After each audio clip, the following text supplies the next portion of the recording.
ओम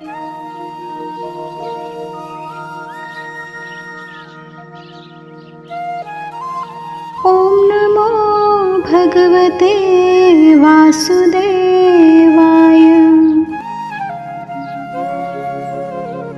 परम श्रद्धेय स्वामी जी श्री राम सुखदास जी महाराज ने इस अगाध गीता के भाव में गहरे उतरकर अनेक छुपे हुए अमूल्य रत्न ढूंढ निकाले हैं, जिन्हें उन्होंने इस साधक संजीवनी हिंदी टीका के माध्यम से साधकों के कल्याण के लिए उदार हृदय से वितरित किया है।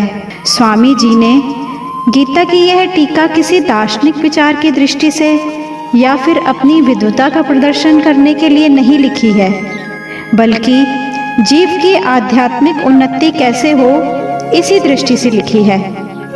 परम शांति की प्राप्ति चाहने वाले प्रत्येक मनुष्य के लिए, चाहे वह किसी भी देश, वेश, भाषा, मत, संप्रदाय आदि का क्यों न हो, यह टीका संजीवनी बूटी के समान है। इस टीका का अध्ययन करने से हिंदू, बौद्ध, जैन, पारसी, ईसाई आदि सभी धर्मों के मानने वालों को अपने अपने मत के अनुसार उद्धार के उपाय मिल जाएंगे। इस टीका में साधकों को अपने उद्देश्य की सिद्धि के लिए पूरी सामग्री मिलेगी। परम शांति की प्राप्ति के इच्छुक सभी भाई बहनों से प्रार्थना है कि वे इस ग्रंथ रत्न को अवश्य ही पूरे मन से सुने, समझें और जितना हो सके उतना अपने जीवन में लाने की कोशिश करें।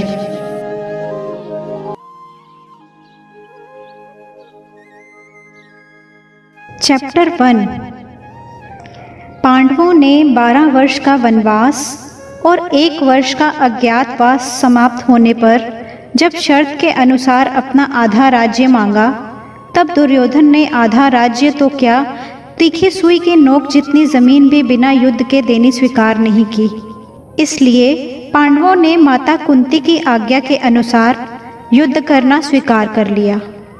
इस प्रकार पांडवों और कौरवों का युद्ध होना निश्चित हो गया और इस कारण दोनों ओर से युद्ध की तैयारी होने लगी। महर्षि वेदव्यास जी का धृतराष्ट्र पर बहुत स्नेह था। उस स्नेह के कारण उन्होंने धृतराष्ट्र के पास आकर कहा कि युद्ध होना और उसमें क्षत्रियों का विनाश होना निश्चित है, इसे कोई टाल नहीं सकता। यदि तुम युद्ध देखना चाहते हो तो मैं तुम्हें दिव्य दृष्टि प्रदान कर सकता हूँ, जिससे तुम यहीं बैठे बैठे युद्ध को अच्छी तरह से देख सकते हो। इस पर धृतराष्ट्र ने कहा कि मैं सारी जिंदगी अंधा रहा, अब अपने कुल के विनाश को मैं नहीं देखना चाहता, लेकिन युद्ध कैसे हो रहा है ये समाचार जरूर सुनना चाहता हूँ। तब व्यास जी ने कहा कि मैं संजय को दिव्य दृष्टि देता हूँ, जिससे ये सारे युद्ध को, सारी घटनाओं को, सैनिकों के मन में आई हुई बातों को भी जान लेगा, सुन लेगा, देख लेगा और सब बातें तुम्हें सुना भी देगा। ऐसा कहकर व्यास जी ने संजय को दिव्य दृष्टि प्रदान की। निश्चित समय पर कुरुक्षेत्र में युद्ध शुरू हुआ। 10 दिन तक संजय लड़ाई के मैदान में ही रहे। जब पितामह भीष्म बाणों के द्वारा रथ से गिरा दिए गए, तब संजय ने हस्तिनापुर में, जहां धृतराष्ट्र बैठे हुए थे, आकर धृतराष्ट्र को यह समाचार सुनाया। इस समाचार को सुनकर धृतराष्ट्र को बहुत दुख हुआ। वे रोने लगे। फिर उन्होंने संजय से युद्ध का सारा हाल सुनाने के लिए कहा। धृतराष्ट्र संजय से पूछते हैं। श्लोक 1। धृतराष्ट्र उवाच धर्मक्षेत्रे कुरुक्षेत्रे समवेतायुयुत्सवः मामकाः पाण्डवाश्चैव किं कुर्वर्त संजय। स्वामी जी हमें धर्म क्षेत्रे कुरुक्षेत्रे का मतलब समझाते हुए बता रहे हैं कि कुरुक्षेत्र में देवताओं ने यज्ञ किया था। राजा कुरु ने भी यहाँ तपस्या की थी। यज्ञादि धर्म आदि कार्य होने से तथा राजा कुरु की तपस्या भूमि होने से इसको धर्म भूमि कुरुक्षेत्र कहा गया है। यहाँ धर्म क्षेत्रे और कुरुक्षेत्रे पदों में क्षेत्र शब्द देने में धृतराष्ट्र का मतलब है कि यह अपनी कुरुवंशियों की भूमि है। यह केवल लड़ाई की भूमि ही नहीं है बल्कि तीर्थ भूमि भी है, जिसमें मनुष्य जीते जी पवित्र कर्म करके अपना कल्याण कर सकते हैं। इस तरह भौतिक और आध्यात्मिक सब तरह का लाभ हो जाए, ऐसा सोचकर और श्रेष्ठ पुरुषों की सम्मति लेकर ही युद्ध के लिए यह भूमि चुनी गई है। दुनिया में ज्यादातर 3 बातों को लेकर लड़ाई होती है: जमीन, पैसा और स्त्री। इन तीनों में भी राजाओं का आपस में लड़ना ज्यादातर जमीन को लेकर होता है। यहाँ कुरुक्षेत्र पद देने का मतलब भी जमीन को लेकर लड़ने में है। कुरुवंश में धृतराष्ट्र और पांडु के पुत्र सब एक हो जाते हैं। कुरुवंशी होने से दोनों का कुरुक्षेत्र में अर्थात राजा कुरु की जमीन पर समान हक होता है। इसलिए कौरवों द्वारा पांडवों को उनकी जमीन न देने के कारण दोनों जमीन के लिए लड़ाई करने आए हुए हैं। हालांकि अपनी भूमि होने के कारण दोनों के लिए कुरुक्षेत्र पद देना युक्ति संगत, न्याय संगत है। फिर भी हमारी सनातन वैदिक संस्कृति इतनी खास है कि कोई भी कार्य करना होता है तो वह धर्म को सामने रखकर ही होता है। युद्ध जैसा कार्य भी धर्म भूमि, तीर्थ भूमि में ही करते हैं, जिससे युद्ध में मरने वालों का उद्धार हो जाए, कल्याण हो जाए।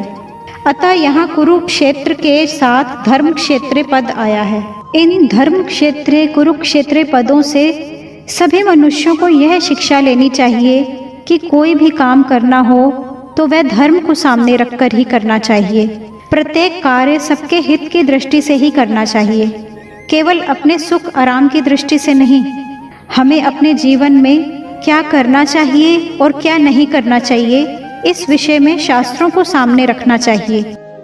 स्वामी जी हमें समवेता युयुत्सवाः का अर्थ समझाते हुए बता रहे हैं कि राजाओं के द्वारा बार बार समझौते का प्रस्ताव रखने पर भी दुर्योधन ने समझौता करना स्वीकार नहीं किया। इतना ही नहीं, भगवान श्री कृष्ण के कहने पर भी मेरे पुत्र दुर्योधन ने स्पष्ट कह दिया कि बिना युद्ध के मैं तीखी सुई की नोक जितनी जमीन भी पांडवों को नहीं दूंगा। तब मजबूर होकर पांडवों ने भी युद्ध करना स्वीकार किया है। इस प्रकार मेरे पुत्र और पांडु पुत्र दोनों ही सेनाओं के सहित युद्ध की इच्छा से इकट्ठे हुए हैं। दोनों सेनाओं में युद्ध की इच्छा रहने पर भी दुर्योधन में युद्ध की इच्छा विशेष रूप से थी। उसका मुख्य उद्देश्य राज्य प्राप्ति का ही था। वह राज्य प्राप्ति धर्म से हो चाहे अधर्म से, न्याय से हो चाहे अन्याय से, सही तरह से हो चाहे गलत तरह से, किसी भी तरह से हमें राज्य मिलना चाहिए, ऐसा उसका भाव था। इसलिए विशेष रूप से दुर्योधन का पक्ष ही युयुत्सु अर्थात युद्ध की इच्छा वाला था। पांडवों में धर्म की मुख्यता थी। उनका ऐसा भाव था कि हम चाहे जैसा जीवन बिता लेंगे पर अपने धर्म में बाधा नहीं आने देंगे, धर्म के विरुद्ध नहीं चलेंगे। इस बात को लेकर महाराज युधिष्ठिर युद्ध नहीं करना चाहते थे, लेकिन जिस माँ की आज्ञा से युधिष्ठिर ने चारों भाइयों सहित द्रौपदी से विवाह किया था, उस माँ की आज्ञा होने के कारण ही महाराज युधिष्ठिर युद्ध के लिए राजी हुए थे। यानी सिर्फ माँ की आज्ञा पालन रूप धर्म से ही युधिष्ठिर युद्ध की इच्छा वाले हुए हैं। तात्पर्य है कि दुर्योधन आदि तो राज्य को लेकर ही युयुत्सु थे, पर पांडव धर्म को लेकर युयुत्सु बने थे। स्वामी जी हमें यहाँ मामकाः पांडवाश्चैव का अर्थ स्पष्ट करते हुए बता रहे हैं कि पांडव धृतराष्ट्र को अपने पिता के समान समझते थे और उनकी आज्ञा का पालन करते थे। धृतराष्ट्र के द्वारा अनुचित आज्ञा देने पर भी पांडव सही गलत का विचार न करके उनकी आज्ञा का पालन करते थे। इसलिए यहाँ मामकः पद के अंदर कौरव और पांडव दोनों आ जाते हैं। फिर भी पांडवाः पद अलग देने का तात्पर्य है कि धृतराष्ट्र का अपने पुत्रों में तथा पांडु पुत्रों में समान भाव नहीं था।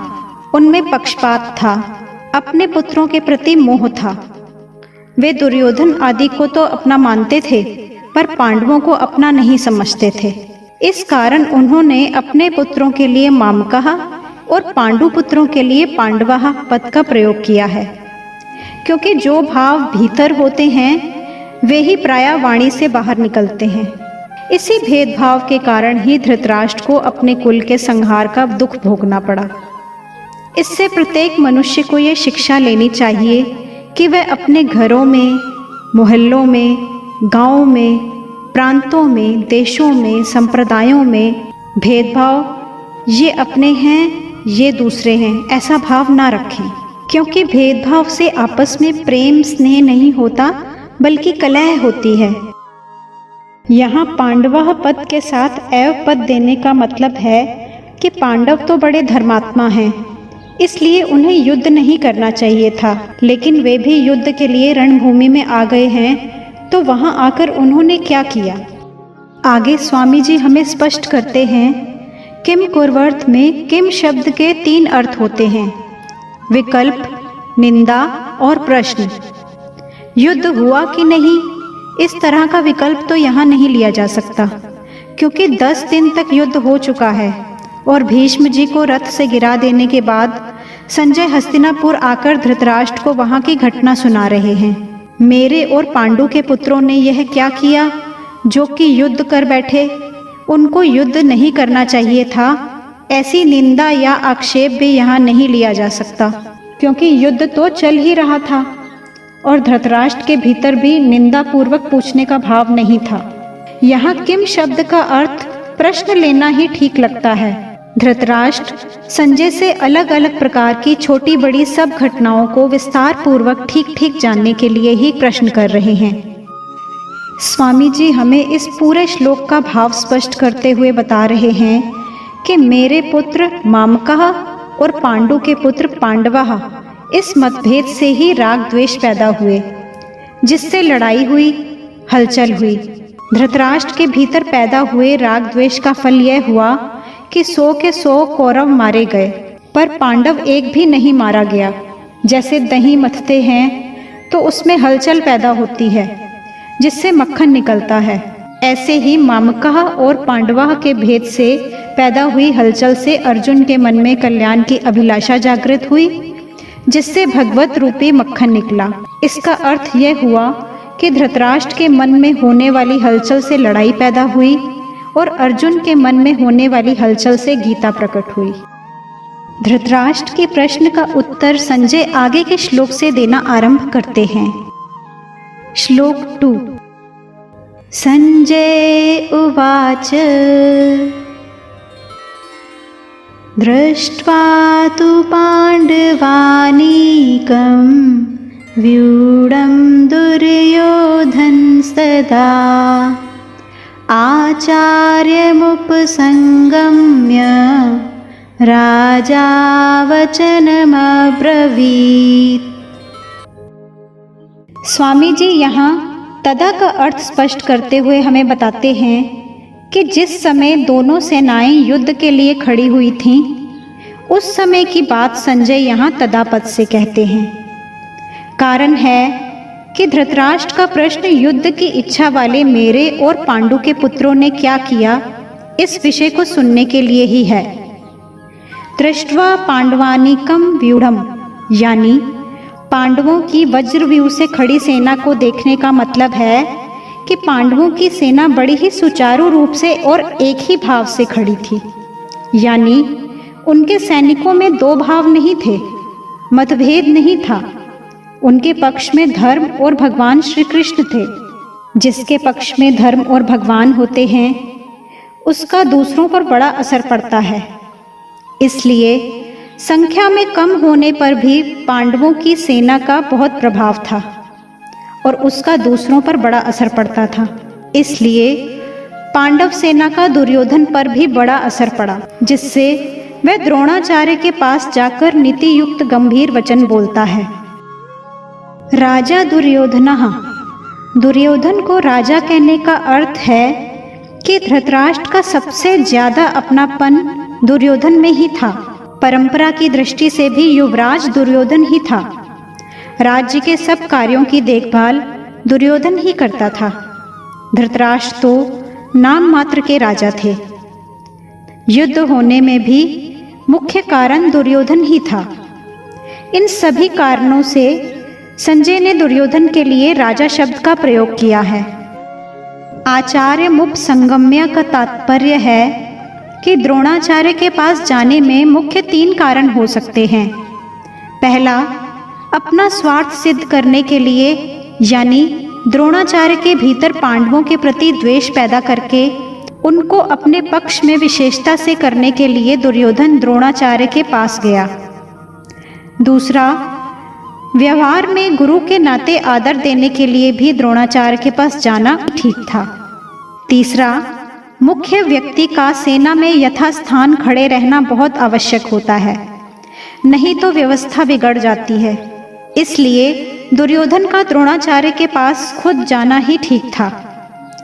ऐसा लग सकता है कि दुर्योधन को तो पितामह भीष्म के पास जाना चाहिए था, जो कि सेनापति थे, पर दुर्योधन गुरु द्रोणाचार्य के पास ही क्यों गया?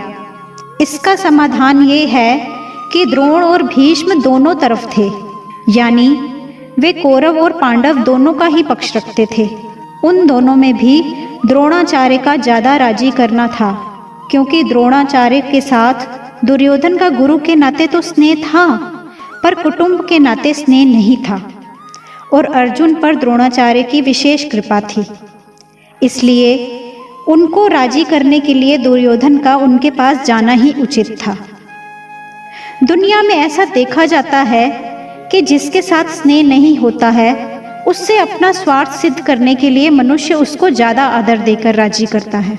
दुर्योधन के मन में ये विश्वास था कि भीष्म जी तो हमारे दादाजी ही हैं, इसलिए उनके पास ना जाऊं तो भी कोई बात नहीं है। ना जाने से अगर वे नाराज़ भी हो जाएंगे तो मैं किसी तरह से उनको राजी कर लूँगा। कारण कि पितामह भीष्म के साथ दुर्योधन का कौटुंबिक संबंध और स्नेह था ही, भीष्म का भी उनके साथ कौटुंबिक संबंध और स्नेह था। इसलिए भीष्म जी ने दुर्योधन को राजी करने के लिए जोर से शंख बजाया। ऐसा पहले अध्याय के 12वें श्लोक में आया है। वचनमब्रवीत में यहाँ अब्रवीत कहना ही काफ़ी था, क्योंकि अब्रवीत के अंदर ही वचनम आ जाता है, यानी दुर्योधन बोलेगा तो वचन ही बोलेगा। इसलिए यहाँ वचनम शब्द की आवश्यकता नहीं थी। फिर भी वचनम शब्द देने का तात्पर्य है कि दुर्योधन नीति युक्त गंभीर वचन बोलता है, जिससे द्रोणाचार्य के मन में पांडवों के प्रति द्वेष पैदा हो जाए और वे हमारे ही पक्ष में रहते हुए ठीक तरह से युद्ध करें, जिससे हमारी विजय हो जाए, हमारा स्वार्थ सिद्ध हो जाए।